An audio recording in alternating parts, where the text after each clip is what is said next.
Je vous recommande la boutique La Londoloise, c'est Judith Londolé.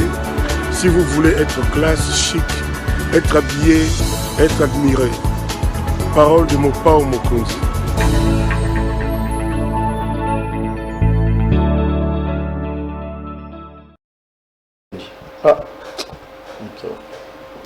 Madame, Messieurs, bonjour et bienvenue à ce nouveau numéro de l'émission C'est pas le débat, ce magazine des débats politiques qu'on a lancé ici chez nous, des questions importantes qui retiennent l'actualité dans plusieurs domaines sont mises sur la table. Les invités qui m'accompagnent, 2 au total, chacun donne son point de vue et vous, à la maison, vous jouez donc aux arbitres. L'actualité, c'est encore et toujours cette affaire des tribalismes qui montent. Kassaye, Katangé, est-ce que c'est normal ? Qui serait à la base? On dit que le président Tshisekedi et son régime ne fait pas assez pour stopper ça. On revient également sur des questions des vies en République démocratique du Congo. Les conditions socio-économiques, les bilans de M. Tshisekedi que beaucoup qualifient d'être pas élogieux, alors que d'autres aussi estiment que en 3 ans Tshisekedi il y a beaucoup fait. Caméré qui voit sa condamnation être cassée par la Cour de cassation, qui renvoie l'affaire devant la Cour d'appel avec une composition totalement différente. D'autres questions importantes d'actualité sont également évoquées. J'ai 2 frères sur le plateau qui vont donc chacun donner son point de vue. D'abord à ma droite, M. Jean Sters de Tchiben. M. Tchiben, bonjour.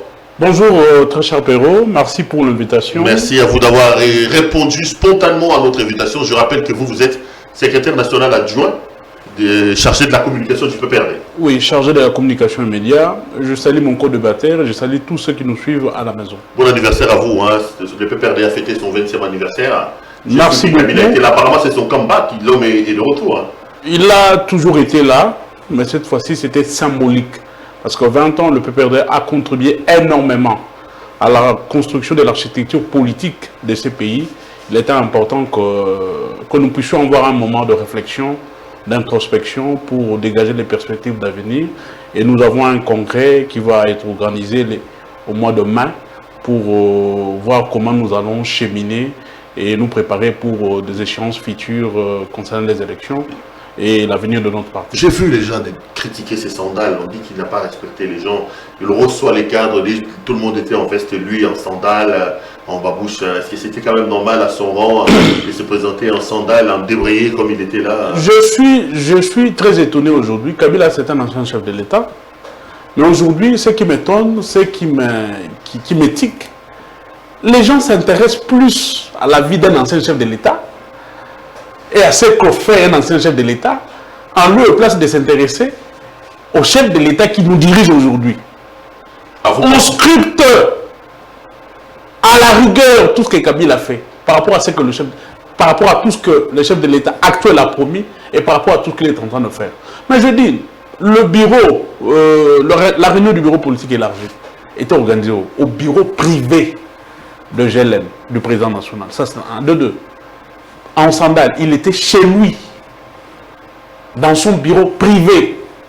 C'était une réunion privée du bureau politique élargi, tout au plus 30 personnes.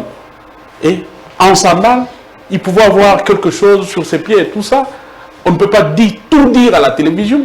Nous sommes un pouvoir qui a travaillé dans ces pays 18 ans de discrétion, 18 ans de discipline sur le plan communicationnel, sur le plan éthique et tout ça. Donc ce sont ces choses-là qui restent. C'est pas un manque de respect. Non, ce n'est pas un manque de respect. La plupart étaient en veste, en cravate, ce n'est pas un manque de respect. D'ailleurs, le respect, ça ne se discute pas, ça ne se parle pas dans l'accoutrement.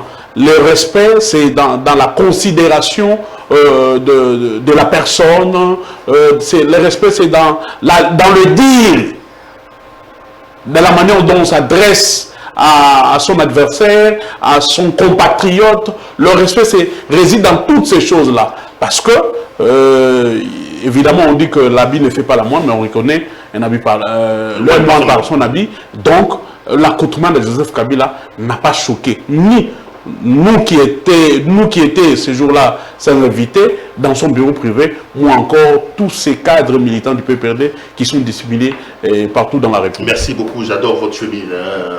Elle est très belle. Merci beaucoup. Le pan. Pour débattre avec vous, Charles Ekeka, ça fait très longtemps. Comme je suis heureux, cher frère, de te retrouver sur le plateau. Charles-Étienne, bonjour. Bonjour, merci beaucoup. Mais ça fait longtemps que tu ne viens plus nous voir. Ah bon, je ne peux pas quand même quitter la maison et dire allez, aujourd'hui je dois aller participer à l'émission de Perrault Loire si je n'ai pas reçu une invitation. On va s'organiser pour que tu aies une invitation par semaine. Ça fait plaisir de te revoir, cher frère. Merci ça va beaucoup. Oui, ça va. Journaliste, présentateur, animateur et analyste et chroniqueur, tout ça c'est donc vous, Charles-Étienne. Mais je vous ai quand même... Politique, vous avez oublié ça. Analyste politique, j'ai dit. Voilà. Okay. Non, vous n'avez pas... vous êtes aussi politique. Oh, analyste, chroniqueur politique. Vous avez parlé... Analyste politique. Non, vous n'avez pas cité politique. Ah ok, j'ajoute politique. Voilà. Politique. Ok. Mais... je vous ai quand même vu dans les couloirs d'un homme, à mon point de vue, indigne, vu les soupçons et les condamnations qui pèsent sur lui. Comment vous, aussi rationnel que vous êtes, aussi pertinent dans vos analyses, vous pouvez être dans les couloirs de Paul Mukendi qui a été condamné pour abus sexuel, pour viol, et vous parlez d'un homme comme ça, alors que je sais quand même que Charles-Étienne défend un certain nombre de valeurs. Bon, vous savez, je n'aimerais pas ici mettre en épingle ces types d'écart de langage lorsque vous dites un homme indigne. Je sais qu'il y a un penseur qui disait que les mots sont comme des pistolets. S'il parle, il tire. C'est indélicent. Donc, dire à un homme de Dieu comme celui-là, le docteur Paul Mukendi, que c'est un homme indigne, vraiment, Perrault Loire, je pense que c'est inacceptable. Je suis en face d'un juriste, c'est un délinquant. Non, il a été condamné, sur lui pèse inacceptable. Une décision coulée en force de la chose jugée. Vous savez, M. Perrault, aujourd'hui, au Canada, et notamment dans beaucoup de pays occidentaux, les racismes bas sont pleins aujourd'hui. Je peux vous poser une simple question. Comment vous, étudiant en droit, pouvez-vous comprendre que l'on condamne un homme sur base de faits comme celui que je dois dire maintenant? Ok. Paul Mukendi arrive au Canada en décembre 2003. Ceux qui sont au Canada le suivent à travers YouTube. Mais on l'arrête, on le condamne pour des faits qu'il a commis en 2001. Vous pensez qu'une telle justice, parce que ce sont des blancs qui sont magistrats là-bas, c'est une justice qui vient de Dieu. Vous pouvez croire en cela. Ils instrumentalisent une dame parce que Paul Mukendi, c'est un homme qui a fait très mal au Canada à cause de ses enseignements contre l'homosexualité, la zoophilie. Il prêche le respect des femmes envers les hommes dans une société où aujourd'hui, de plus en plus, les femmes ont plus de pouvoir que les hommes. Lui ramène les gens aux fondamentaux de l'Église avec son thème là, ne vous conformez pas au siècle présent. Donc c'est un évadé que vous il a été visé notamment par les lobbies des homosexuels et autres. Voilà pourquoi ils ont monté ces procès-là. Mais parce que le fait sont ceux-là. Il est allé, il a comparu. Il a été condamné régulièrement. Écoutez, il y a une décision coulée en France de la chose jugée. Non mais écoutez. Il a fui, il a fui, il a été condamné à 8 ans. Vous savez, vous venez défendre... vous venez défendre un violeur. Écoutez, et vous êtes derrière un violeur. Non, Perrault Loire, vous savez, que ce soit dans notre pays ou dans beaucoup de pays, les gens ont toujours été par moments condamnés injustement. Que ce soit dans ces pays ici, il y a des gens comme ça condamnés injustement. Lorsqu'une personne est condamnée injustement, vous pensez que ceux-là qui sont victimes de l'injustice ne peuvent pas hausser le vent pour notamment s'en prendre à la décision de la justice. Mais il y a des voies de recours. Il a même épuisé les voies des recours. Non, il n'a pas épuisé les voies des recours. Il devrait interjeter l'appel devant la Cour suprême de justice là-bas. Mais le problème est que il a fui. Au Canada, le message de Paul Mukendi a amené beaucoup de gens à connaître le Seigneur Jésus. C'est ainsi que les gens qui sont dans les systèmes, parmi lesquels les magistrats, les gens de renseignement, ont organisé la sortie de Paul Mukendi du pays. Je parle bien du Canada. Ce sont eux parce qu'un pays comme le Canada... C'est eux qui l'ont fait. Mais bien sûr que oui. Mais un pays comme le Canada, ce n'est pas un pays qui a des frontières poreuses comme la RDC non plus.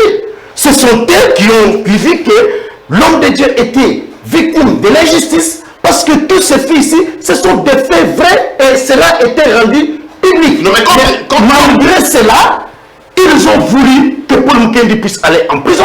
Voilà pourquoi les gens l'ont dit, le plan qui était là, c'est que deux chrétiens qui étaient condamnés tu entrent en prison, ils vont te violer en prison. Et eux-mêmes, devant tous ces faits-là, ils ont organisé la sortie, la fuite de Paul Mukendi. Non, mais quand on dit de lui qu'il est condamné pour évasion fiscale, ça vous répondez. Non, ça c'est faux. Il a des problèmes de fisc. Non, mais Paul Mukendi, jusqu'aujourd'hui, il a ses biens au Canada. Jusqu'aujourd'hui. C'est en dehors du fait que c'est un pasteur, mais c'est un homme d'affaires. Il a des biens là-bas, tout ce qui vit au Canada savent qu'il est aussi dans les affaires. Chibeng, vous êtes juriste, vous êtes scandalisé d'entendre votre collimateur défendre un évadé condamné pour viol et dire que bon, il a fui la justice alors qu'il avait des voies de recours. Très cher Perrault, je suis très déçu et très scandalisé d'entendre ça de la voix de Charles-Quint. Paul Mukendi est un homme indigne. C'est un fugitif. C'est un évadé. Non, Charles-Quint, vous ne pouvez pas tenir des propos comme ça. Je suis sûr et certain que vous avez des enfants. Vous avez une femme. Est-ce que vous pouvez justifier aujourd'hui la fuite de Paul Mukendi, soi-disant, qu'il prêche un message contre les homosexuels? Est-ce que Paul Mukendi est le seul noir pasteur de prêcher ce message-là au Canada? La première question. Il est le seul Congolais. Prenons l'exemple, en France, il y a des homosexuels. Combien de pasteurs congolais qui prêchent ce message que Paul Mukendi a prêché ont été condamnés en France, en Belgique, aux États-Unis? Non. Il a posé des actes. S'il estime qu'il est innocent, ils sont allés en justice, il a été condamné. À 8 ans. Il doit épuiser les voies de recours. Et en plus, vous dites sur ce plateau que c'est un homme de Dieu, c'est un roi de Dieu, c'est une bonne chose. Mais s'il pense que la justice canadienne est une justice qui a pris une décision injuste, mais il devait se remettre entre les mains de Dieu. Il devait prier même en prison pour que Dieu puisse montrer à la face du monde que cette justice-là a été manipulée, a été instrumentalisée. En lieu et place de suivre la procédure juridique et judiciaire, épuiser les voies de recours, il a pris fuite. Et ce qui m'étonne, il revient au Congo, miraculeusement, comme du cheveu dans la soupe. Un bon matin, on le voit escorté par des policiers. Il met des banderoles de gauche et à droite à Kinshasa. On dit même que la protection du président Tshisekedi. Non mais c'est très dangereux. C'est très dangereux, Perrault. Aujourd'hui, il roule avec des gardes. Il roule avec des gardes. Il est escorté. Un violent escorté en République démocratique du Congo, pays de l'état des droits, où nous avons pris des lois pour combattre l'injustice, pour combattre les viols, où le chef de l'État a toute une cargaison de conseillers en cette matière-là. Contre le viol et tout ça. C'est un mauvais exemple. C'est un mauvais exemple. Aujourd'hui, quelle est la relation ou les relations que le Congo a avec le Canada vis-à-vis de ces dossiers-là? Aujourd'hui, nous sommes taxés comme un pays où les lois sont foulées aux pieds, un pays qui protège des violeurs. C'est une honte. Même les pasteurs, les hommes de Dieu ici, devaient hausser les tons concernant les cas Mukendi. Notre pays, la République démocratique du Congo, devait tout faire pour mettre la main sur ces messieurs et les renvoyer au Canada, afin qu'ils soient condamnés, purger sa peine, et s'il y a moyen de continuer à épouser ces voies de recours. Vous voulez agir écoutez, je pense qu'il est dans des incantations. Hein. Je comprends bien, mon ami. Aujourd'hui, je ne sais pas si il peut, sur ce plateau, dire que Kalev, qui y a fui la justice aujourd'hui, est un homme indigne. Est-ce que tu peux me répondre directement à cette question? Kalev n'a pas violé. Attendez. Caleb n'a jamais violé. Quelqu'un qui a fui la justice. Caleb n'a jamais violé. Bon, j'ai déjà compris ta question. Ni une femme ou... Mais merci beaucoup. J'ai compris. Ou un enfant. Ou encore une fille. Bon, merci beaucoup.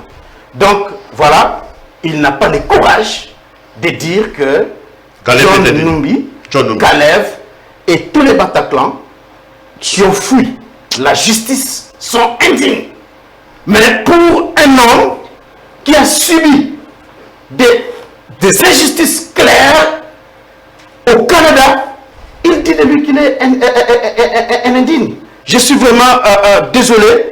Il dit ici qu'il allait se remettre entre les mains de Dieu. Je crois que... Comme Pierre était en prison. Je suis tenté de croire que beaucoup de nos jeunes gens aujourd'hui qui sont en politique sont souvent été attirés par d'autres types de spiritualité que je n'aimerais pas évoquer sur ces plateaux.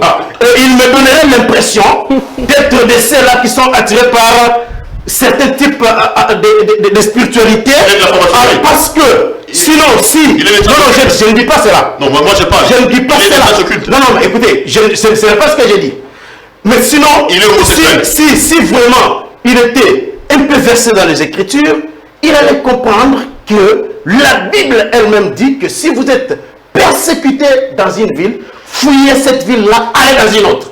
Et dans la Bible, nous voyons beaucoup de gens qui ont fui la persécution. Que ce soit Jésus-Christ, lorsque qu'on devrait les tuer par Hérode, Dieu lui-même a ordonné à Joseph et Marie de fuir la ville de Nazareth où était né Jésus. Et vous savez, ça ce sont des écrits. Donc si vraiment il s'intéressait à la Bible, il allait comprendre qu'en cas d'une persécution, un chrétien peut fuir, aller dans une autre ville, c'est dans la Bible. Et même Élie qui était un prophète puissant de Dieu, un prophète des faits, a pu fuir devant Jézabel. Donc pour un homme de Dieu, même Jésus-Christ lui-même, lorsque les Juifs voulaient mettre la main sur lui alors qu'il était en train de prêcher, mais la Bible dit clairement que Jésus est passé au milieu d'eux, il a pris fuite parce que son heure n'était pas encore arrivée. Donc tous ceux qui lisent la Bible comprennent ce que je suis en train de dire. Je pense que lui, ce n'est pas ce que j'ai dit. Je parlais de jeunes gens, je parle de jeunes gens aujourd'hui, souvent qui s'intéressent à la politique, sont séduits souvent par certains types de spiritualité. C'est ce que j'ai dit ici. Alors, il affirme encore ici un mensonge que Paul Mukendi est escorté par la police mondiale. Mais si tu n'as pas l'information, mais c'est mieux de se taire au lieu de débiter des mensonges sur ces plateaux. Le révérend Paul Mukendi, tel qu'il est là jusqu'aujourd'hui, si vous allez chez lui, là où il est seul. Il vit seul. Il n'a pas de policier. Donc il faut arrêter quand même de débiter des choses comme ça.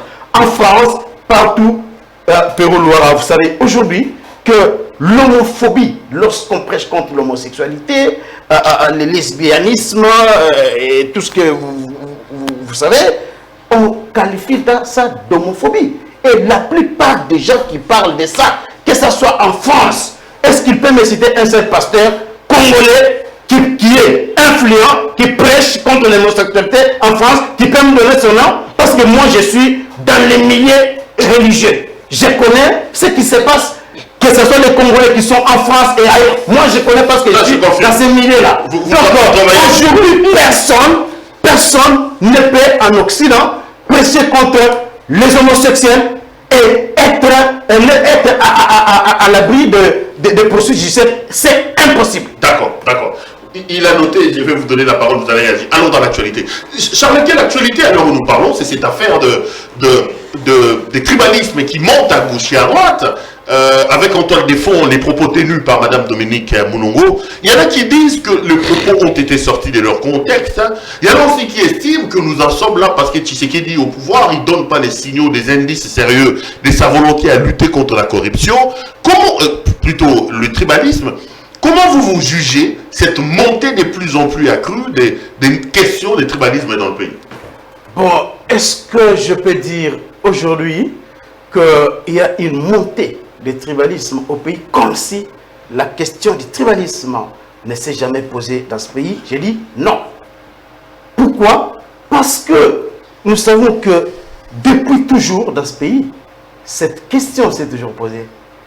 Que vous allez au Sankourou, là-bas, vous allez trouver des communautés du Sankourou se battre. On pas débattre. Que vous allez au Katanga aujourd'hui, mais il y a toujours des divisions entre les Kandembo, les Rondes, les Balubakat, que vous allez à l'Équateur, que vous allez même au Kasaï, que vous allez ici au Congo central. Donc c'est un problème, ce sont des mots qui rongent notre société, les tribalismes. Il n'y a aucune province dans ce pays qui est épargnée par les tribalismes. C'est faux et archi faux. Mais on sent que ça monte depuis un temps quand même, non? Non mais écoutez, la température, vous ne pouvez pas aujourd'hui, lorsqu'on sait que du temps de Kabila par exemple, les gens de l'Équateur, dans tous les services de renseignement avaient un code 032.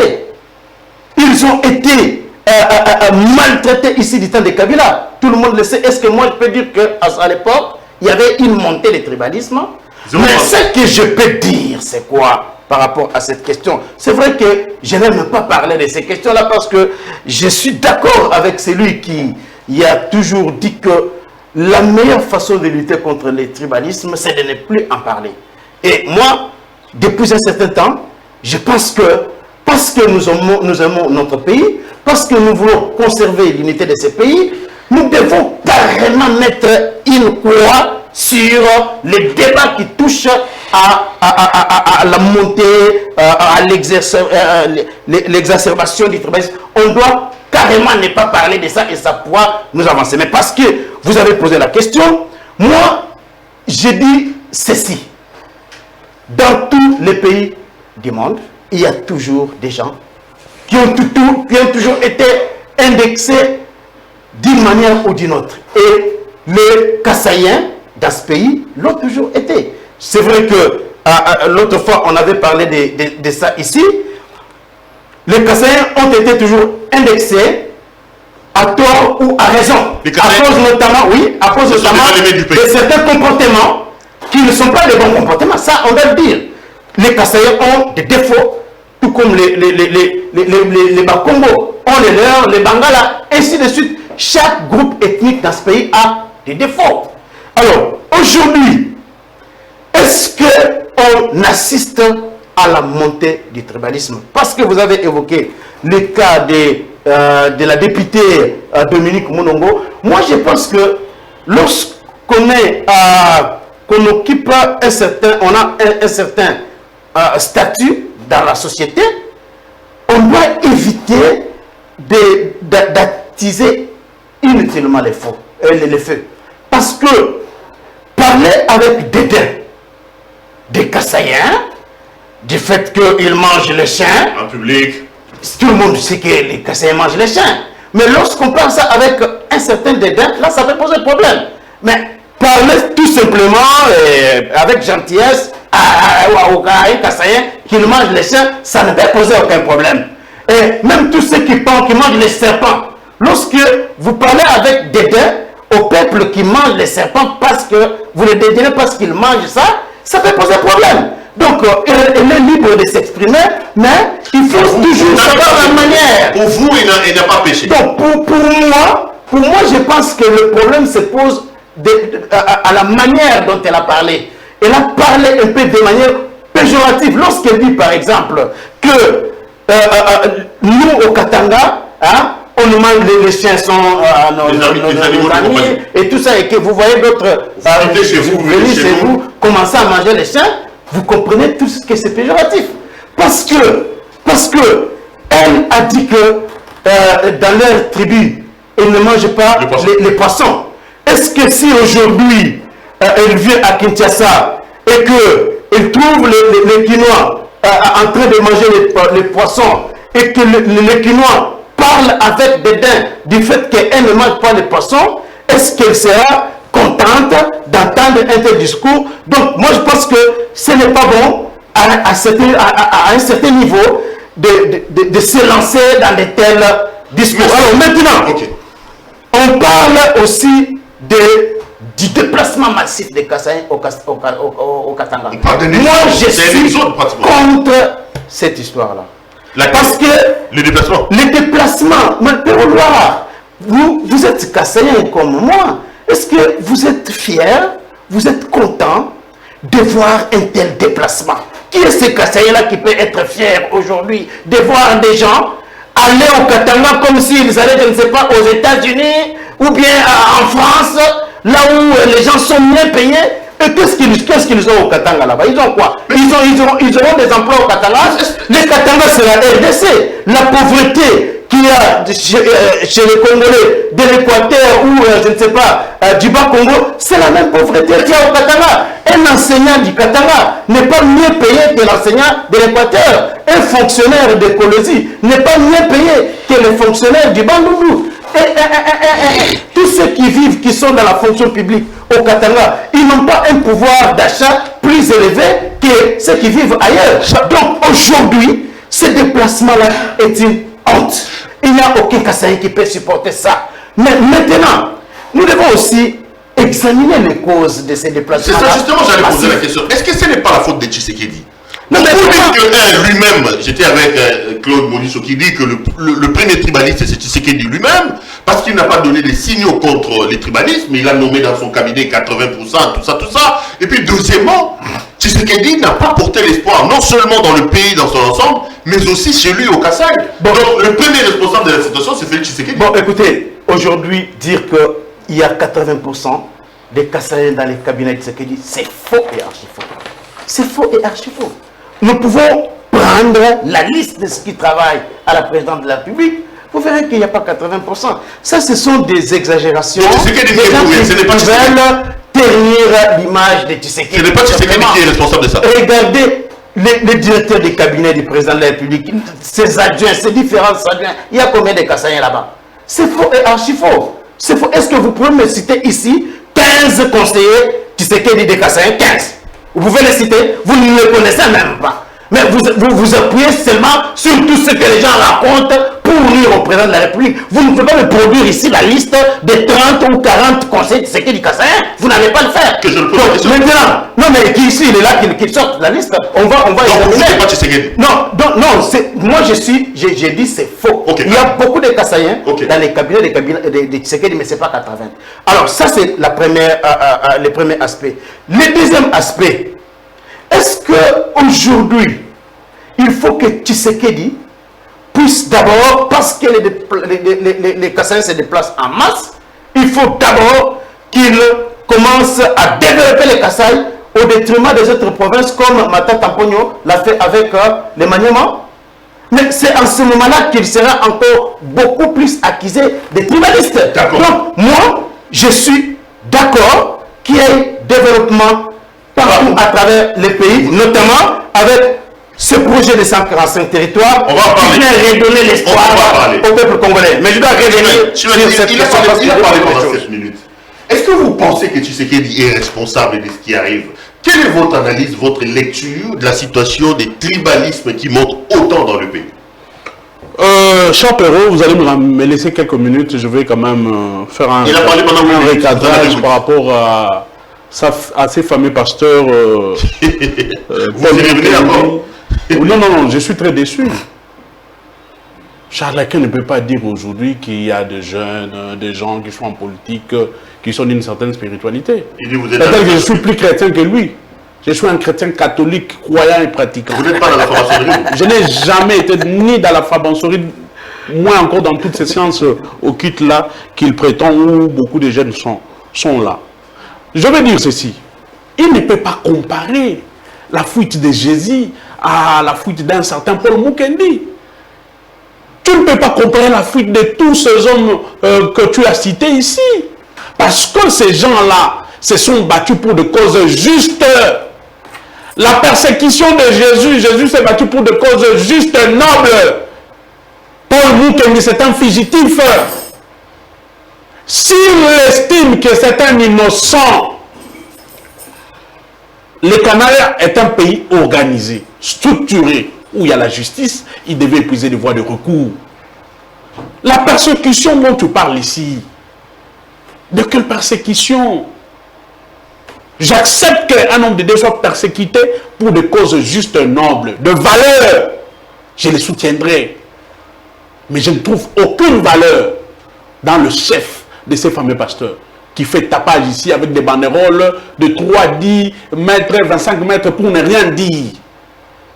Ceux qui sont en Europe, ceux qui sont au Canada, ceux qui sont aux États-Unis ne vont pas me contredire, Péro Louara. C'est un violeur. C'est un violeur qui mérite de faire la prison.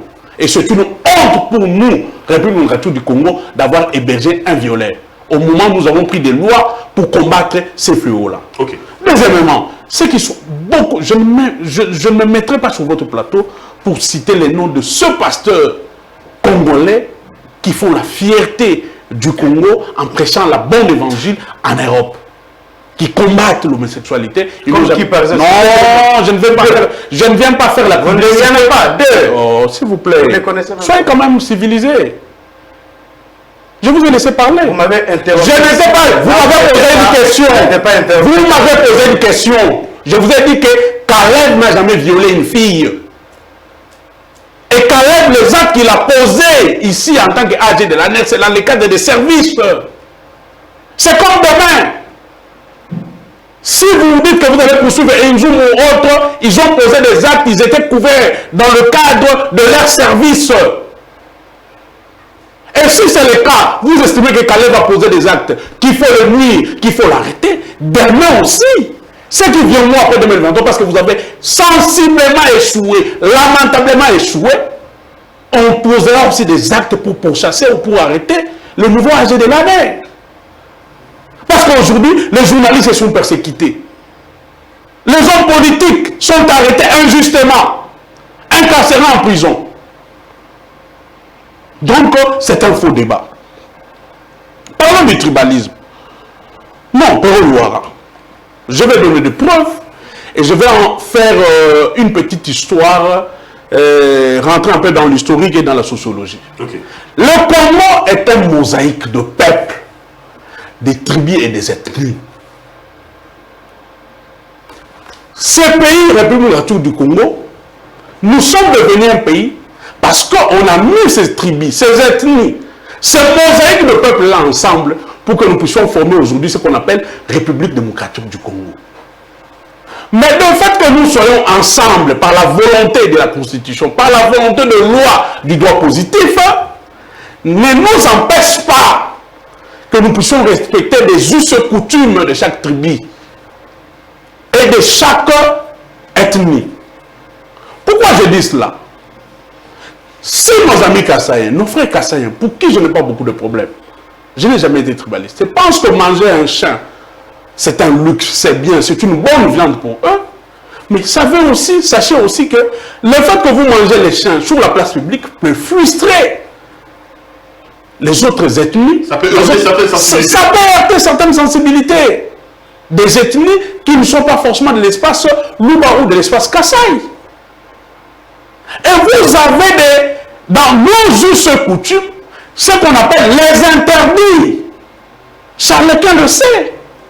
Vous allez au Kassai, vous allez dans le Bandounou, vous allez au Katanga, il y a des interdits. Il y a dans certains coins, dans certains tribus, on vous dira qu'une femme ne peut pas manger un serpent. Vous ne pouvez pas aller au champ tel jour. Ce sont des choses que nous devons respecter. Madame la députée n'a jamais tenu de propos tribalistes.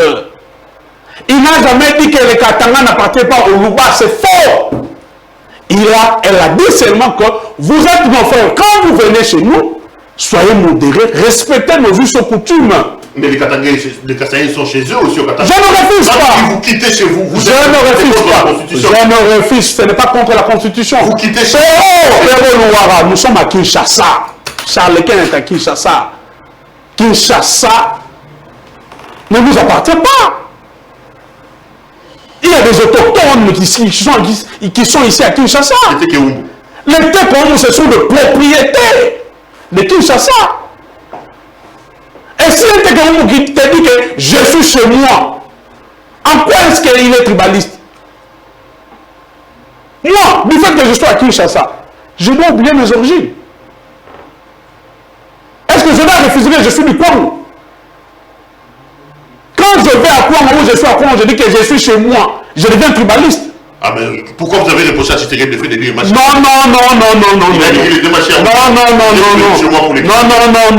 Je vais vous donner des preuves. D'accord. Que ceux-là qui traitent Madame Dominique Moulombo de tribalistes sont plus tribalistes. Est-ce que vous pensez que Tshisekedi est tribaliste? Parce que j'entends cette rhétorique monter. On dit que le premier des tribalistes dans le pays, c'est le président lui-même. Je vous donne des exemples de preuves tangibles et palpables. Monsieur Tshisekedi est devenu chef de l'État via l'UDPS. L'UDPS est un instrument politique qui a servi à M. Tshisekedi de devenir chef de l'État. C'est-à-dire, tout ce qu'il nous met comme intelligence, stratégie, les idées qu'il utilise pour diriger le pays aujourd'hui, il les puise dans l'UDPS. Mais voyez-vous la configuration de l'UDPS? À la tête de l'UDPS, M. Tshisekedi est autorité morale. Il y a de l'espace, Louba. Malgré que titre ou qualité, autorité morale n'existe pas dans le statut de l'UDPS.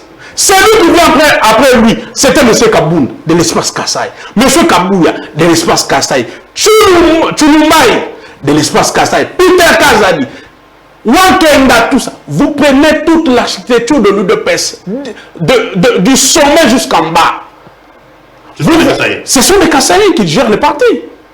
Vous voulez me dire qu'à l'UDPS, il n'y a pas d'autres tribus, il n'y a pas d'autres personnes, des espaces linguistiques différents qui peuvent diriger les partis. Il n'y a que des Kassaïens qui ont travaillé, qui ont milité dans l'UDPS. Ça sent déjà du tribalisme. Je vais vous donner un autre exemple.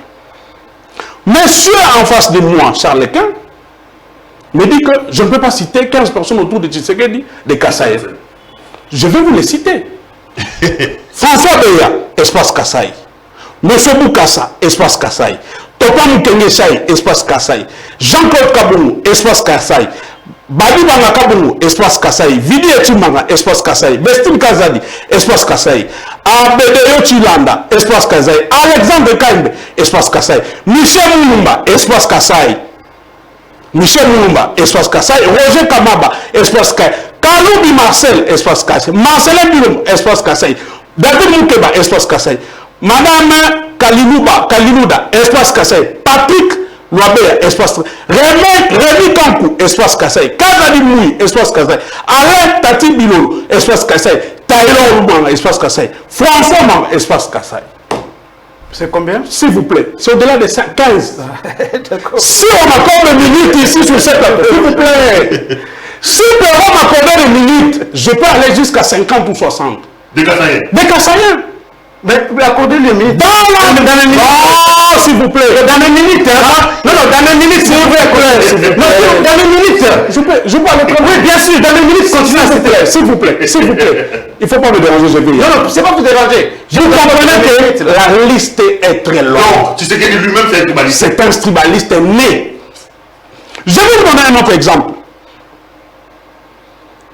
Vous prenez la communication de l'Union sacrée, dont M. Charles Quint est membre. Charles Quint aussi. Sur plus de 15 communicants, vous ne trouverez que 2 ou 3 qui ne sont pas de l'espace Kassai. Charles Quint, quand sur ce plateau, est de l'espace Kassai. Bazan Pembe, espace Kassai. Donald Kabasele, espace Kassai. Emmanuel Tibam, espace Kassai, Mpimba, espace Kassai, Chris Mouken, espace Kassai, Medakam Kolombo, espace Kassai, Kazumou, espace Kassai, Félix Kaim, espace Kassai, Patrick Chaba, espace Kassai, Eric Bakula, espace Kassai. Sur 15 communicateurs de l'Union sacrée, vous avez 13. Plus Charles Quint qui est sur ce plateau de donc ça veut dire quoi? Ça veut dire que le tribalisme, c'est que lui-même qui... Mais Charles Quint, vous avez demandé 15, il en a quand même cité 15. Est-ce que là, on n'a pas la preuve que le premier tribaliste, comme le disait ici Claude Molichon, et Tshisekedi lui-même? Bon, Tshisekedi n'a jamais été tribaliste parce qu'il n'y a aucun tribaliste comme on prétend le dire à Tshisekedi, un tribaliste qui est allé épouser une femme du Sud Kivu. Je ne sais pas c'est quel genre de tribaliste lorsque, au lieu que l'on se concentre sur sa tribu, mais on va quand même, en étant tribaliste, épouser une femme d'une autre province. Mais il faut le rencontrer sous le nom. Rencontrez-le sous le nom. Écoutez, vous avez lancé un défi. Il a relevé ça, non?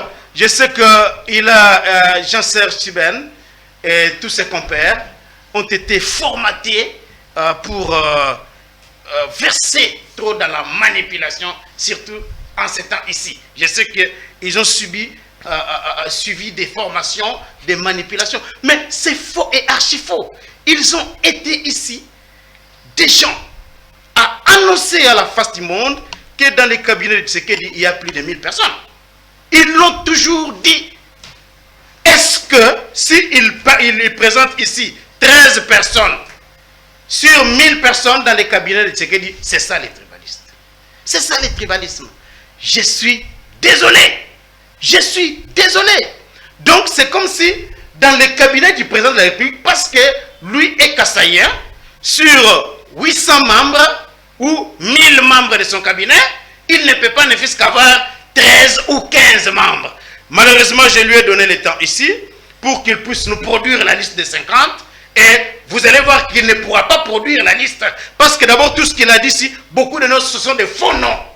J'aurais voulu qu'il brandisse ici l'ordonnance du président de la République nommant les membres de son cabinet parce que c'est ça le document authentique. Je ne sais pas, aujourd'hui quelqu'un peut avec son téléphone commencer à citer Charles Kankou, Kabongo, Badi Banga, Chimbalanga, pour seulement faire croire aux gens qu'il s'agit des Kassaïens.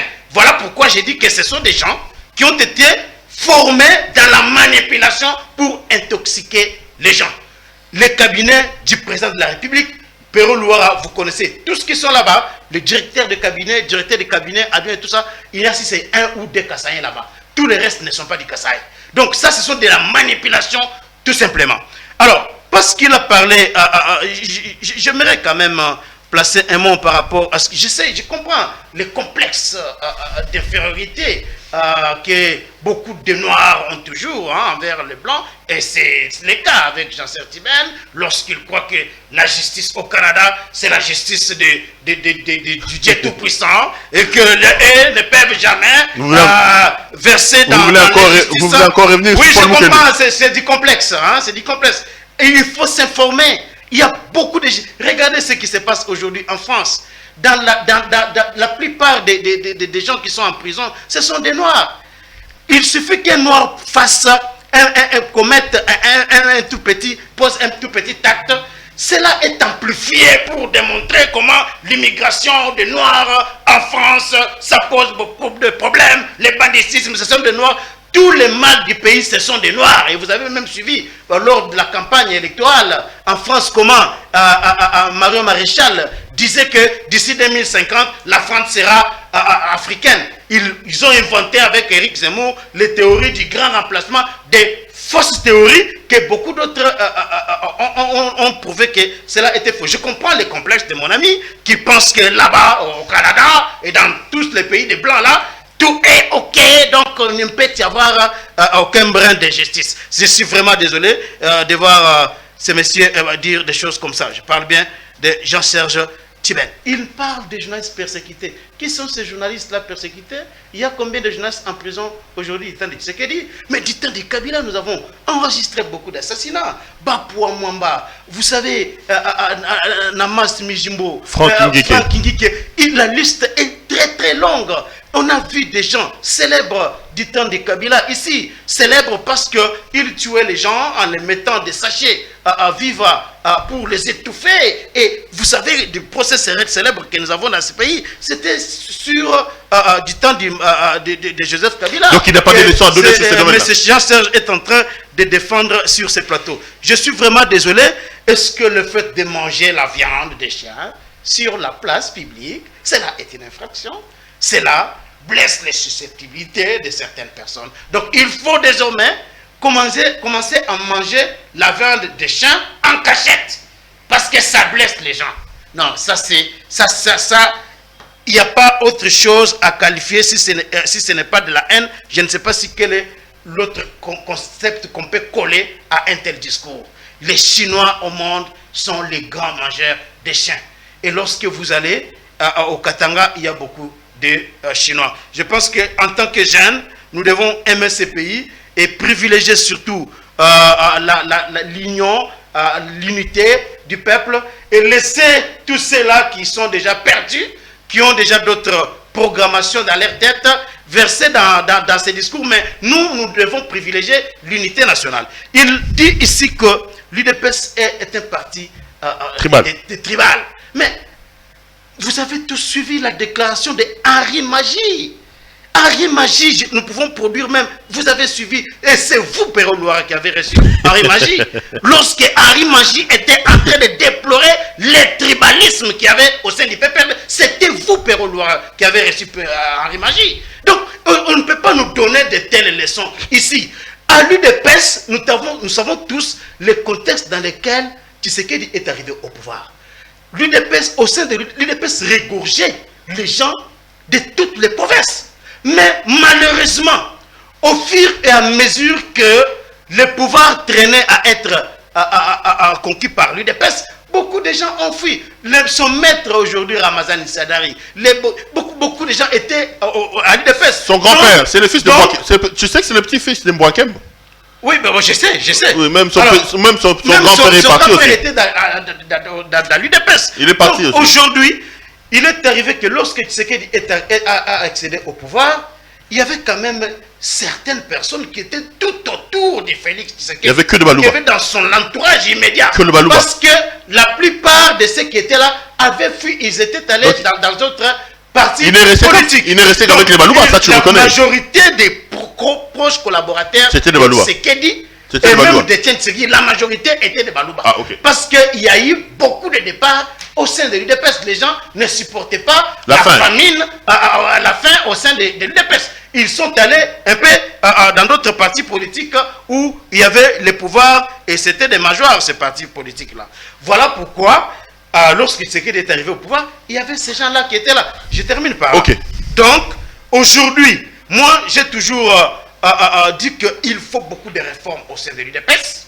Parce que l'UDPS étant au pouvoir aujourd'hui, il faut revoir beaucoup de choses. Je ne peux pas ici dire que tout fonctionne normalement à l'UDPS. Moi, je ne suis pas membre de l'UDPS. Je formule aussi beaucoup de critiques contre l'UDPS, la manière dont les partis fonctionnent. Ce n'est pas bien pour le moment. Mais il faut qu'ils puissent revoir les choses. Mais il a dit que vous étiez communicateur de l'Union sacrée, c'est vrai? Dans l'esprit, Péro Loira, que les partis politiques en République démocratique du Congo sont en réalité des ethnopartis. Ok. Parce que qui dit aujourd'hui PPRD dit d'abord les Katanga.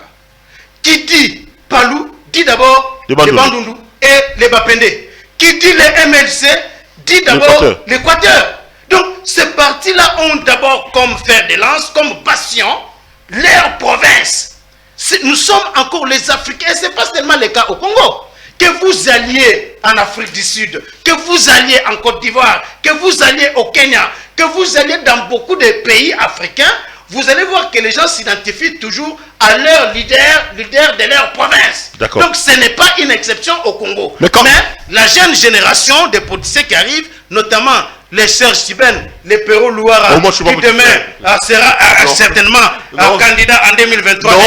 Non, c'est pas politique. Moi, parce que moi, je le serai, je pense que nous devons changer les choses. Non, mais quand tu dis de vous que vous êtes communicateur de l'Union sacrée, vous êtes communicateur de l'Union sacrée. Moi, d'abord, je ne suis pas communicateur. Moi, je vous connais journaliste, non? Je ne suis pas, voilà. Voilà comment il est en train d'induire l'opinion en erreur. Moi, je dois l'affirmer que je soutiens la fusion du président Tshisekedi. Je ne suis pas communicateur. Je ne me retrouve pas dans une structure appelée communicateur de l'UDPS. Les gens dont il vient de citer ici, les Donald Kabasel et autres là, posez-leur la question, vous les recevez ici. Est-ce qu'ils peuvent me dire que moi je suis avec eux dans les structures qui parle pour la dernière fois? On va prendre un autre thème. Est-ce qu'il y a quelqu'un qui nomme les communicateurs de l'UDPS? Est-ce qu'il y a des gens qui nomment les communicateurs de l'UDPS? Il a même dit ici, et je ne sais pas si c'était pendant l'émission ou avant, que ces gens-là se plaignent du fait qu'ils n'ont pas été payés. Alors, des structures informelles comme ça, où les gens se retrouvent entre eux pour dire qu'ils veulent défendre le président de la République, et il commence à citer leur nom ici. Mais malheureusement, il n'a pas voulu citer aussi le nom de beaucoup de ceux-là qui soutiennent Tshisekedi, mais qui ne sont pas forcément des Kasaïs. Vous avez les Fumutoto, vous avez beaucoup de gens, je dois retrouver leur nom ici pour les donner, qui soutiennent le président Tshisekedi, et ils ne sont pas Kasaïs. Jean-Serge, Tshisekedi, vous dites qu'il a un cabinet de 1000 personnes, vous n'en citez que 13. C'est quand même infime, non? Comme calcul. Est-ce que pour avoir un cabinet de 13 personnes et nommer 13 Kassaïens, il est maléfique? Perrault Louara, je ne veux pas m'éterniser sur cette question. Ceux qui nous suivent, ceux qui sont à la maison, même ceux qui sont à la présidence, qui nous suivent en ce moment, savent que 90% de membres du cabinet de M. Tshisekedi sont de l'espace Kasaï. Même l'arrêté ou l'ordonnance dont tu parles là, il le sait. Quand vous prenez cette ordonnance-là, vous verrez que 90% de ceux qui sont à la présidence de la République sont de l'espace Kasaï. Et il ne va pas me contredire sur ça. Ah bon? Le PPRD est un parti modèle. Un parti qui respecte les équilibres géopolitiques. Je vous donne un exemple. Chadar Edimaniema, notre secrétaire permanent, il a plus de 6 adjoints. Luke Kassongo est de l'espace Grand Katanga. Béatrice Lomeya est de l'espace province orientale, la grande province orientale. Vous prenez Willy Ngopos Sonzel est de l'espace Grand Bandundu et Léopoldville. Vous prenez Jacqueline Mpengue est de l'espace Kasaï. Vous prenez Willy Bakonga, qui était l'un de ses adjoints de l'espace Grand Équateur. C'est ça un parti politique. Au niveau de la présidente de la Ligue des femmes, vous prenez Maman Mabunda, présidente de la Ligue des femmes de l'espace Équateur. Vous prenez au niveau de la Ligue des jeunes, l'ex-président de la Ligue des jeunes qui était là, Serge Kadima, et de l'espace Kasaï. C'est ça un parti. Quand vous voyez même la configuration au niveau des postes importants de ces partis, vous retrouvez les équilibres géopolitiques. Ce n'est pas à l'UDPS. Ce n'est pas à l'UDPS. Et en cette matière-là, l'UDPS n'est pas un modèle. Vous parlez de mon grand-père. L'UDPS. Il dit qu'ils ont trahi. Non, ils sont partis à cause de frustration. Qui date encore jusqu'aujourd'hui à l'UDPS. Et le vrai UDPS, c'était celui-là. L'UDPS, c'est le Mwankem. Quand vous voyez même la configuration du parti, vous verrez que c'était des nationalistes. Vous aviez Etienne Tshisekedi du Kasaï, vous avez Mwankem du Bandundu, vous avez Kibasa du Katanga, ainsi de suite. Mais après, vous avez l'Iaou de l'Équateur. C'était ça la configuration de l'UDPS. Mais quand ces grands cofondateurs qui sont partis, l'UDPS est devenu un bien privé. Ou quand vous scriptez les noms de ceux qui dirigent, ceux qui ont le poste important, ne sont que des gens de l'espace Grand Kasaï. Et ce n'est pas Charles-Ken qui va me contredire. Il me dit ici, voilà, lui n'est pas communicateur. Quand vous prenez même ceux qui soutiennent, je vais vous donner un exemple. Parce que moi, je suis dans les faits. Il y a un sénateur ici, Kassaïen, qui vous appelez, vous, journaliste de Kasaï. Il a dit, tous les journalistes de Kasaï, ou journalistes kassaïens, vous devez soutenir Félix Antoine Tshisekedi. Denis Kambaye, c'est Denis Il Kambaye. n'était pas tribaliste. Quand il a tenu ces propos-là, il n'était pas tribaliste. C'était normal. Quand un homme de Dieu, pasteur, kassaïen, dans un stade au Kasaï, dit à la population, au peuple de Dieu, que tout Kassaïen qui ne va pas voter Félix Tshisekedi en 2023 sera maudit. Cet homme-là n'est pas tribaliste. Cet homme-là n'est pas tribaliste. Entre cet homme-là et Dominique Moulongo qui est tribaliste. Mais arrêtons de pleurnicher. Si Madame Dominique Moulongo dit construisez chez vous, oui. Moi je suis à Kinshasa, je suis du Kouan. Je suis fier de l'être. Du côté de mon père. Du côté de ma mère, je suis de Kouilou. Je suis fier, ce sont mes origines. Et quand je suis à Congo, je suis chez moi. Et quand les Tekeumbo sont à Kinshasa, ils sont chez eux. Respectons les us et coutumes des uns et des autres. Respectons les interdits de chaque coutume. Parce que, au-delà du droit positif congolais, qui reconnaît le droit coutumier et les affaires coutumières, nous avions même à l'époque, même aujourd'hui je crois, un ministère des affaires coutumières. C'est-à-dire, tous ces aspects-là sont pris en compte dans notre pays. Nous ne devons pas nous terniser sur ces choses-là. Mais parlons en réalité du bilan. Les bilans... Parce que là, c'est aussi important. Je voulais d'ailleurs y entrer parce que vous m'amenez, restez là. Est-ce que le problème, ce n'est pas un problème de bilan? Parce que on reconnaît aussi que c'est la misère qui nous amène. En 3 ans, est-ce que vous pensez que nous avons des points positifs à retenir des bilans de M. Tshisekedi? Merci. Avant de répondre à votre question, mais je vais ajouter encore une intervention de votre sœur journaliste, malheureusement kassaïenne, excusez-moi d'utiliser ce terme, qui a insulté les gens du Kivu. Charles n'a jamais dit un mot sur cette vidéo. Qui dit que les gens de Kivu là, vous devez fermer, vous ne devez pas dire des choses aux Kassaïens parce qu'on a violé vos mamans, vous êtes nés du fait de violeurs et tout ça. Vous n'avez rien à dire. Vous êtes des sous-hommes de petits messieurs. Pouvoir Nabissa Balouba. Est-ce que vous, Charles, vous avez dit, vous avez eu le courage de rétorquer à cette journaliste femme Louba? Elle n'était pas tribaliste. Non, vous devez être modeste. Si on vous rappelle de construire les Kassaï, parce qu'aujourd'hui, et à la présidence, et dans la justice, vous avez plus de 80% des notables Kassaïens. En lieu et place d'acheter des villas en Belgique, en France, au Canada, allez construire à Moupompa. Allez construire à Luisa. Construisez des ponts. Créez des activités qui vont faire que les gens ne puissent pas quitter les Kassaï. Les Kassaï, c'est vide. Toi-même, tu le dis que tu es contre cette politique-là. Les Kassaï, c'est vide. Les gens fuient la misère. Il y a l'un de votre collègue journaliste, malheureusement aussi de l'espace Kassaï, qui a dit que je préfère aller vivre au cimetière de vivre au Kassaï. Mais bizarrement, aujourd'hui, il a tenu des propos contre Mme Moulongo. Et nous pouvons citer un autre député de l'espace Kassaï. Qu'est-ce qu'il n'a pas dit sur les Kassaï? Eliezer Tamboué. Quand ces hommes-là, quand ces personnes-là parlaient, c'était normal. Mais comme c'est une femme du Katanga, députée nationale, vous voulez faire une récupération politique sur cette affaire du tribalisme, vous avez échoué. Revenons sur le bilan. Sur le bilan. Péro-Loa, le bilan est catastrophique. Sur tout le plan. Tshisekedi n'a rien fait en 3 ans. Mais donnez-moi, ne serait-ce qu'une action. Ils nous ont amenés. D'ailleurs, ils ne nous ont pas amenés. Ils ont trouvé le projet de 100 jours. Un projet de Kabila qui était au tiroir aux études. Qu'ils ont copié, très mal copié. Qui a fait gaspiller à la République 500 millions de dollars. Ce projet n'a pas abouti. Ils nous ont amené les Gelou. Ça n'a pas marché. Ils nous ont amené Zéro Trou. Ça n'a pas marché.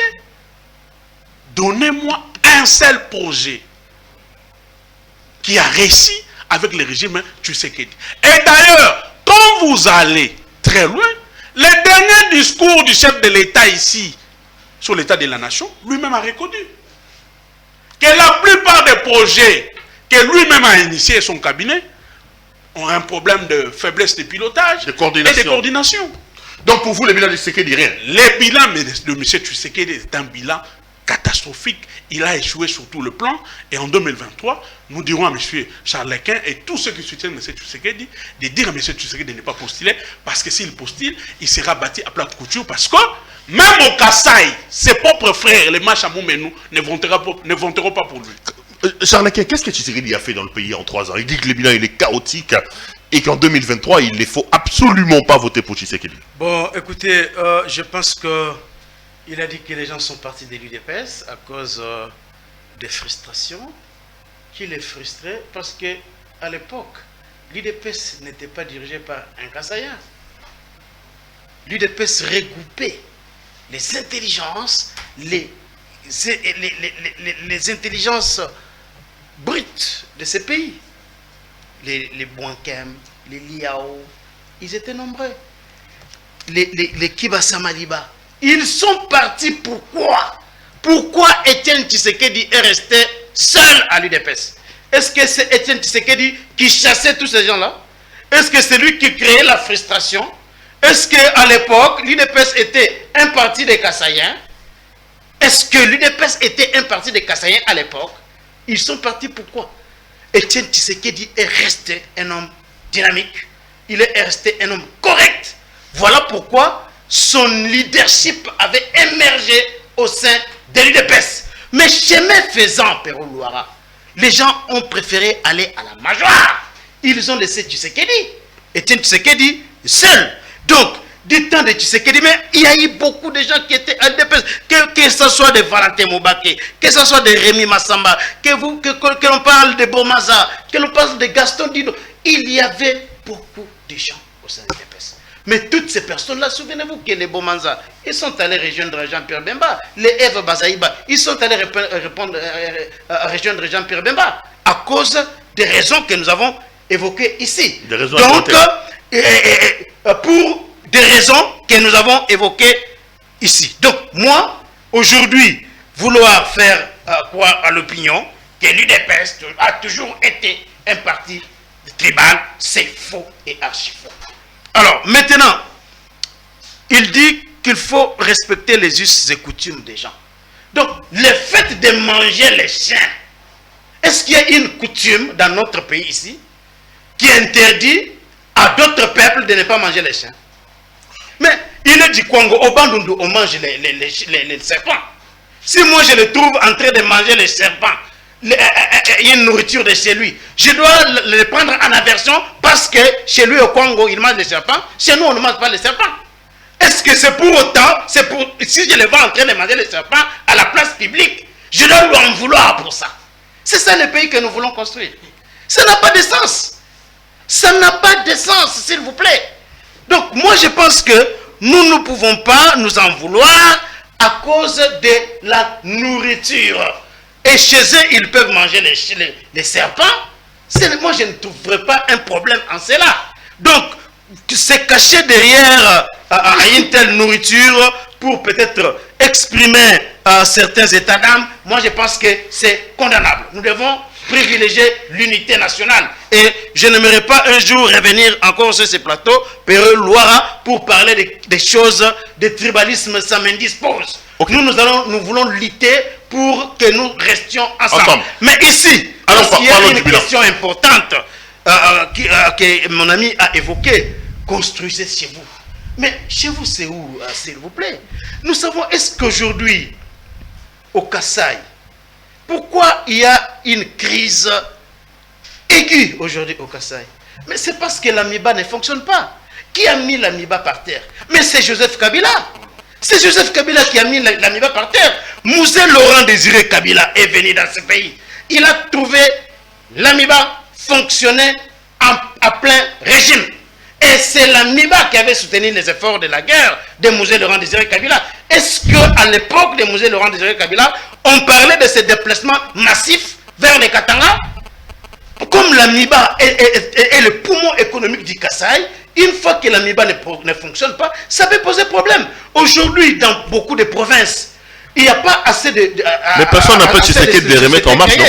Donc, mais voilà, donc, aujourd'hui, je pense que le projet initié par le président de la République, notamment le projet 145 territoires, c'est un bon projet. C'est un bon projet. Revenons sur le bilan. Moi, j'aimerais voir, est-ce que lui, il est là? Il peut me dire que les leaders de chez eux, là-bas, au Congo, ils ont construit au Congo. Qui ont construit au Congo, là-bas? Dans les Bandounes, qui sont ces leaders-là des Bandounes? Ils ont construit où? Moi, je connais très bien les Bandounes. Je connais seulement un seul, Jonathan Ouattara, qui a construit un bel hôtel là-bas. Il a construit un bel hôtel, il a payé combien déjà là-bas? Est-ce que il est le seul, il est le seul. Jonathan Ouattara. Le problème, c'est Kabila a mis 18 ans au pays. Jonathan Bialoussou, quoi. Comme Kabila a mis 18 ans au pouvoir, il n'a pas su développer le pays. Qu'on salue. Il a créé combien de sociétés? Il a créé combien d'emplois? Kabila a 18 ans au pouvoir. Il a créé combien d'emplois? Combien d'emplois Kabila a créé? Est-ce qu'aujourd'hui, vous allez au bas Congo, au Congo central, qui sont ces leaders-là du Congo central qui ont construit chez eux? Qui? Vous pouvez, alors que nous connaissons les deux colos, nous connaissons beaucoup de qui sont, mais ils ont construit quoi et où? Est-ce que vous pouvez me montrer une grande société qui emploie 10 000, 15 000 personnes qu'un ressortissant de bas Congo a créé chez lui? C'est quel leader? Vous allez à l'Équateur. Quel est ce grand homme d'affaires-là de l'Équateur, malgré les 32 ans au pouvoir, qui ont construit à l'Équateur? Ils ont créé quelle société? Ils ont créé combien d'emplois? Donc, il ne faut pas aujourd'hui se cacher derrière les doigts. Un homme d'affaires ne peut pas prendre son argent alors qu'aujourd'hui, la crise est au Kasaï, aller investir, construire un hôtel de millions de dollars où il sait très bien qu'il n'aura pas assez de clientèle. Il ne peut pas aller perdre son argent. L'État, ici, il y a la responsabilité de l'État. L'État congolais doit réfléchir comment booster le développement à la base. Parce que augmenter les salaires des gens, créer d'emplois, réduire les taux de chômage. Mais c'est ça, c'est la mission régalienne de l'État, du gouvernement central. Je sur le bilan, apparemment vous fouillez ça. Donc, non, je ne fouille pas. Je suis en train d'abord de répondre à une question une à une, parce qu'il était en train d'encourager la campagne construisée chez vous. Okay. Donc voilà pourquoi moi j'étais en train de répondre là-dessus, pour dire que oui, il n'y a pas, que ce soit au Congo chez lui là-bas, il n'y a pas de gens qui ont construit là-bas. Il n'y a pas de gens qui ont construit là-bas. Et aujourd'hui, le jour qu'on n'aura pas de minerais à Kolwezi, à Lubumbashi, vous ne verrez pas les hommes aller investir là-bas. Ils n'iront pas. Les jours que toutes ces entreprises-là mettront la clé sur les paillassons, vous ne verrez pas les gens aller comme ils le font aujourd'hui à Kolwezi. Ce sont des réalités. Donc, en tant que patriotes, nous ne devons pas nous concentrer sur ça. Nous devons placer les curseurs, le débat à un autre niveau, réfléchir comment l'État peut booster l'économie nationale pour que le Congolais puisse voir son pouvoir d'achat augmenter, pour réduire le taux de chômage aujourd'hui qui est de plus de 90%. Et ça, c'est l'État congolais qui doit faire ça. Allez. Ce ne sont pas seulement les Tchibènes ici sur qui les 3 ans de bilan. ici pour aller construire une hit chez lui là-bas et on va appeler ça développement. Il me demande de citer maintenant. Il a parlé du bilan. D'abord, il faut dire que aujourd'hui, parler du bilan, c'est précoce. Parce que nous ne sommes pas à la fin du mandat de Félix Tshisekedi. Nous ne sommes pas encore à la fin du mandat de Félix Tshisekedi. Mais tenez, Félix Tshisekedi arrive au pouvoir le 24 janvier 2019. Il a le Premier ministre est nommé en main.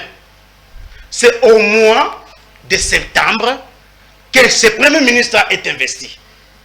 Le gouvernement de Ilunga Kamba est investi au mois de septembre. Et lorsque Ilunga Kamba, malheureusement tu es en train de somnoler, lorsque Ilunga Kamba arrive et son gouvernement au mois de septembre, il trouve qu'il y avait déjà un budget voté par le gouvernement Tchibala, le budget 2019, en 2018, le budget de 4 milliards de dollars. Tshisekedi dit, pas question, il faut revoir ce budget à la hausse. Il était en voyage, lorsqu'il revient, il appelle le Premier ministre et il demande au Premier ministre que l'on ramène le budget à 10 milliards de dollars. Et c'est le budget 2020, 10 milliards de dollars. Le budget qui était voté en décembre 2019. Mais en mars 2020, il y a une crise mondiale, une pandémie de coronavirus qui paralyse toutes les économies du monde entier, à part la Chine.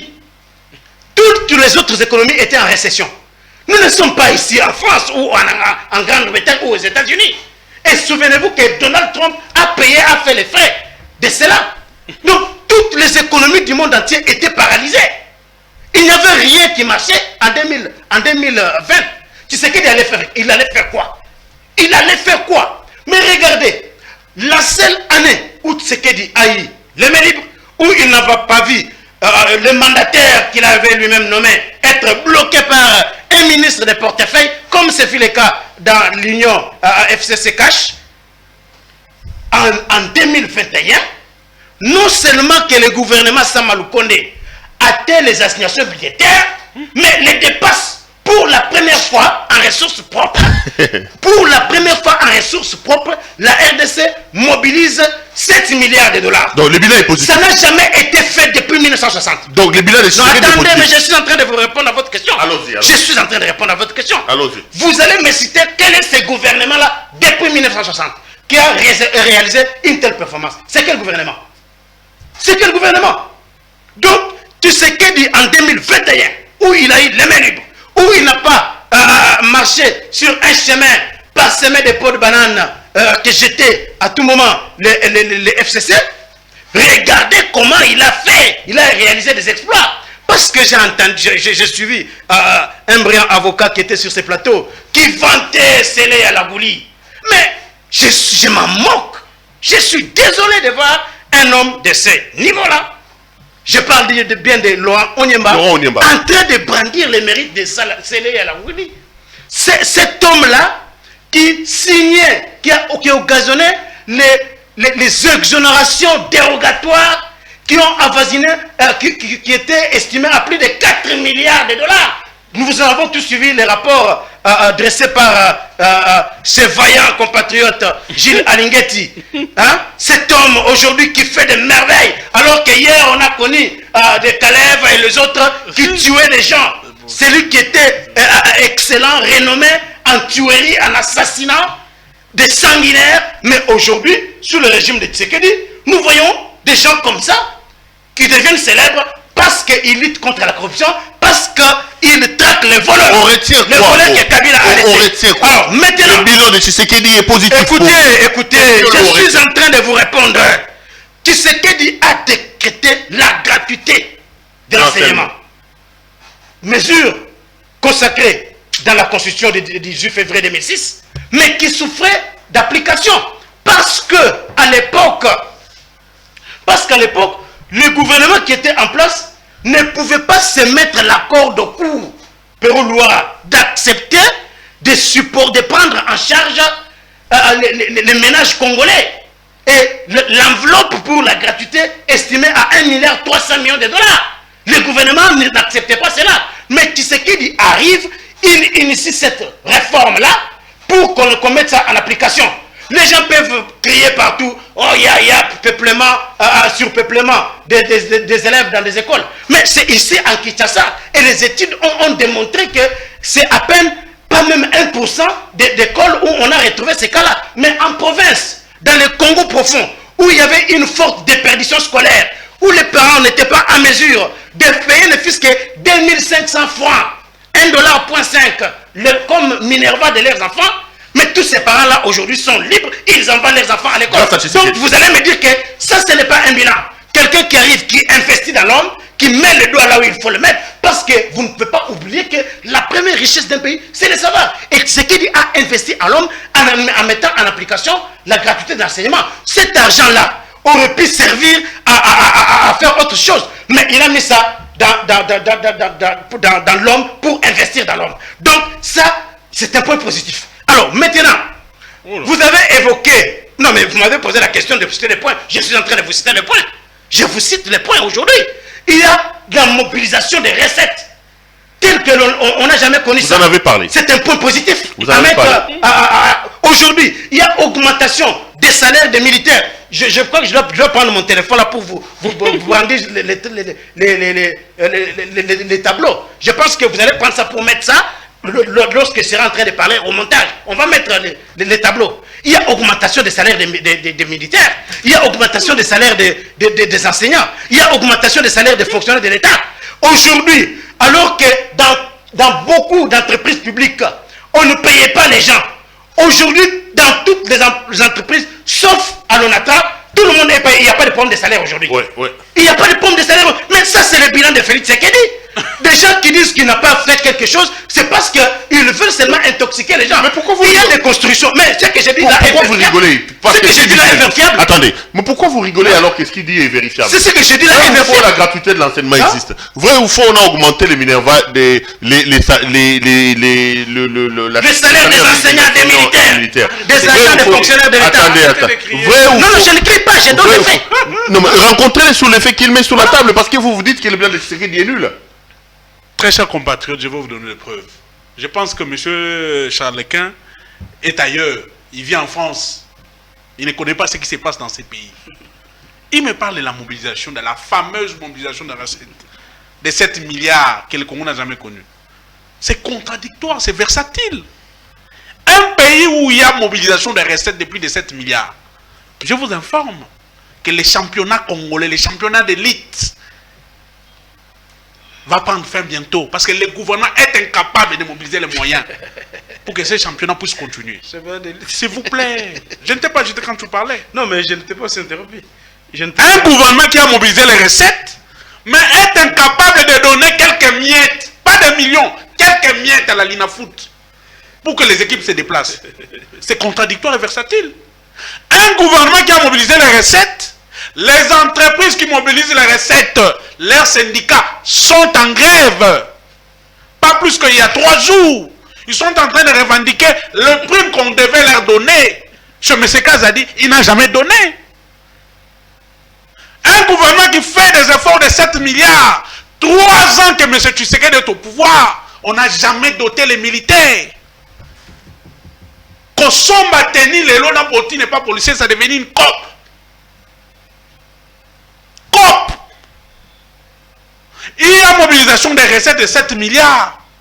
Un professeur d'université a pleuré devant le corps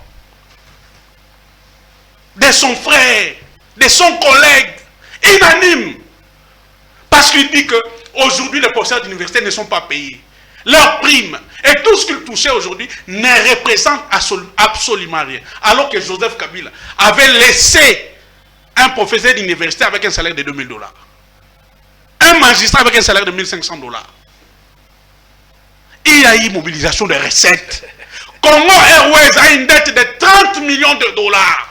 Une entreprise créée avec plus de 4 appareils, aujourd'hui, n'a aucun avion, se retrouve avec une dette de $30 millions.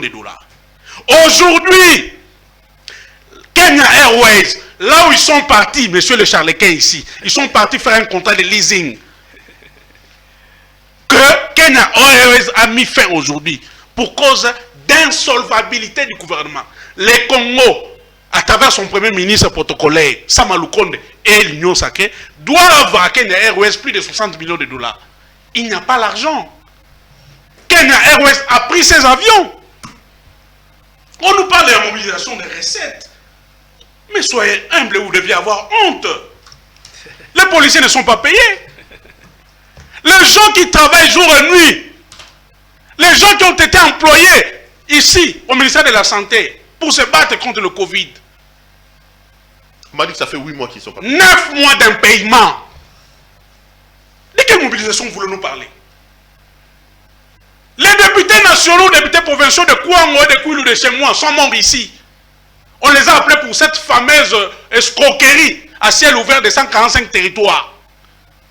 Vous savez qu'aujourd'hui, dans ces pays, les députés provinciaux, ça fait plus de 12 mois qu'ils ne sont pas payés.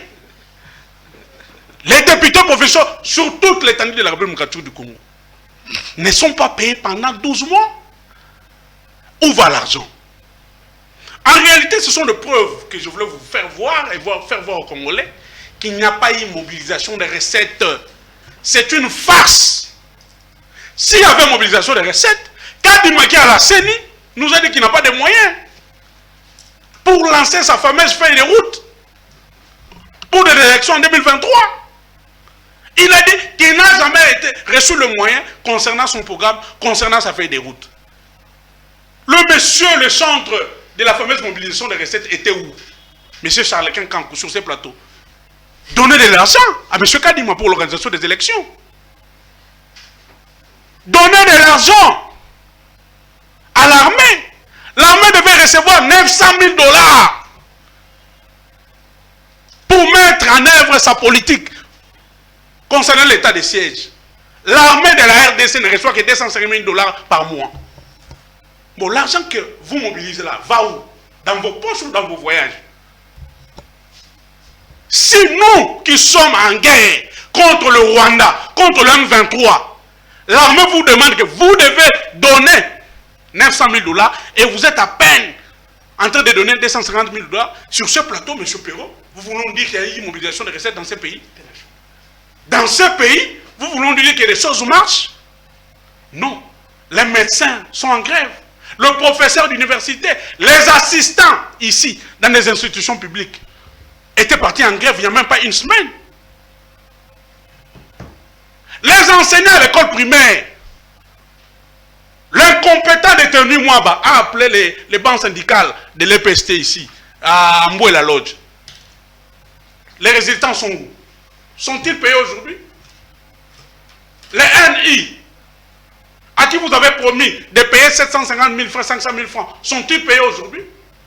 Ne vous moquez pas de la population. La fameuse mobilisation de recettes que vous faites là, le peu d'argent que vous prenez là, c'est pour vos voyages. Monsieur Tshisekedi a totalisé plus de 169 voyages. Aujourd'hui, quand vous prenez 169 voyages fois 2 millions de $ qu'il utilise comme frais de fonctionnement, frais de déplacement, on peut acheter plus de 12 ou 15 avions pour Congo Airways. Vous voulez encore que je vous donne de preuves? L'équipe nationale de mon pays, je vais m'arrêter là. Ici au Maroc, nous ne sommes pas à l'étranger, au Maroc. Après avoir perdu les matchs, tous les joueurs ont passé nuit à la Belle Étoile, à l'aéroport de Marrakech. L'argent que vous voulez nous vendre, vous nous vantez ici, était où? Pour louer des jets privés, pour faire déplacer cette équipe-là. Mais le prince du Congo, on le voit, en jet privé avec ses amis. Plus de 30, en train de prendre du champagne. Le Congo est un prince? Le Congo est un prince qui a fêté son anniversaire à Dubaï. C'est qui ça? Il les connaît plus que moi. Est-ce que le Congo est un prince? La mobilisation des recettes, c'est moi qui parle. La mobilisation des recettes, c'est pour vos voyages. Allez, on a fini. La mobilisation des recettes, c'est pour l'anniversaire de vos enfants et de vos filles. On va terminer. La mobilisation des recettes ne concerne point les Congolais parce qu'aujourd'hui les Congolais souffrent. 1h20 minutes d'émission. Je comprends la confusion dans laquelle se trouve mon ami Jean-Serge Siben. Lorsqu'on a été formaté pour manipuler les gens et ne plus regarder la vérité en face, on ne peut que vous distribuer le venin du mensonge et des messages toxiques dans l'opinion. Ah, c'est ce qu'il a Donc aujourd'hui, lorsqu'on respecte la chaîne des dépenses, lorsqu'on veut respecter la chaîne des dépenses pour décaisser de l'argent, cela ne signifie pas, que le gouvernement ne veut pas prendre en charge la chaîne de dépenses là, pour le voyage, laissez-moi, pour le voyage, vous aujourd'hui, je suis anticipé. Mais pour les médecins, les militaires, là, vous respectez la chaîne de dépenses. On termine par là. Il aura la parole pour conclure, comme moi je l'ai. Terminé. Je sollicite votre terminé. 2 minutes. Aujourd'hui, le gouvernement congolais, ce qu'il faut savoir, ne se contente pas d'aller acheter les uniformes des militaires ailleurs. Ici, aujourd'hui, vous avez suivi le Premier ministre aller visiter l'usine où désormais les uniformes des militaires et policiers seront confectionnés. C'est de l'innovation, ça n'a jamais été. Quelle innovation? S'il vous plaît, vous aurez... Non, s'il vous plaît. C'est ça qui s'est dit. Donc, au lieu que cet argent-là puisse aller ailleurs, on a engagé des couturiers et des couturières ici et on confectionne les uniformes des militaires et des policiers. Et le budget de l'armée, Kabila a laissé ce pays, le budget de l'armée était de combien? 150 millions de $. Aujourd'hui, on est à 400 millions de dollars. Oh, Oui, mais bien sûr, allez vérifier. 400 millions, Mais allez, pourquoi faire? s'il vous plaît, vous aurez la parole. Quand vous donnez 250 000 dollars, après vous donnez 100 000 dollars. J'ai ici, Perrault Louara, C'est une honte. les tableaux du nouveau barème PNC. C'est authentique. Vous pouvez vérifier. Oh là. Je voulais que vous affichiez ça. C'est pour le mois d'avril. C'est déjà rentré en fonction. Mais c'est pour le mois Les d'avril. policiers non? vont appeler. C'est pour le mois Les d'avril. policiers vont, ils vous suivent. On a ajouté mais combien? s'il vous plaît, On a s'il ajouté vous combien plaît. de policiers? Militaires et policiers vous suivent. Beaucoup Ils d'argent. vont Combien? appeler. Combien? Ils vont Mais écrire. dites vous-même. On a ajouté combien de S'il policiers? vous plaît. Je prends un cas. On a ajouté à combien? Bon, d'accord, je prends un exemple ici. Hein? Ici, il y a commandant chef de division. 255 1641 francs congolais. À combien? Il est aujourd'hui à 333 880 francs congolais. Ça, c'est les barèmes. Et c'est comme ça aussi avec les enseignants. C'est comme ça aussi avec les fonctionnaires de l'État. Les enseignants vous suivent. S'il vous plaît. Les médecins vous suivent, ils vont écrire, ils vont réagir. S'il vous plaît. Faux et archi-faux. S'il vous plaît. Quels sont les médecins qui sont S'il payés? vous plaît. Donc, il y a la mobilisation des recettes a comme conséquence aujourd'hui l'augmentation des salaires Allez, merci. des agents et fonctionnaires. Charles-Étienne Kankou. Voilà ce que je peux dire. Merci. Vous avez suivi que le Premier ministre avec le ministre Moïse Nozang ont trouvé un compromis avec les professeurs d'université. Voilà pourquoi ils ont suspendu leur grève. Merci. Parce que leurs revendications ont été prises en compte. Et partout ailleurs, c'est comme ça. Allez, les merci. revendications sociales de ces gens ont toujours existé. Merci. Que ce soit en France, vous avez suivi les débats, comment les candidats proposaient à ce qu'on puisse voir les salaires des uns et des autres à la hausse. Merci. C'est tout à fait normal. Charles-Étienne Kankou, merci d'être venu nous voir. La main sur le cœur. Merci. Revenez-nous la semaine prochaine. Ça fait longtemps. J'ai promis avec les spectateurs que Charles-Étienne revient. Jean-Charles Stubel, merci également à vous. C'est un plaisir, Perrault. Toujours un grand plaisir. Merci également à vous de nous avoir suivis. Retrouvons-nous demain pour un autre numéro de cette émission. Portez-vous bien et restez branchés sur nos programmes. Bonsoir.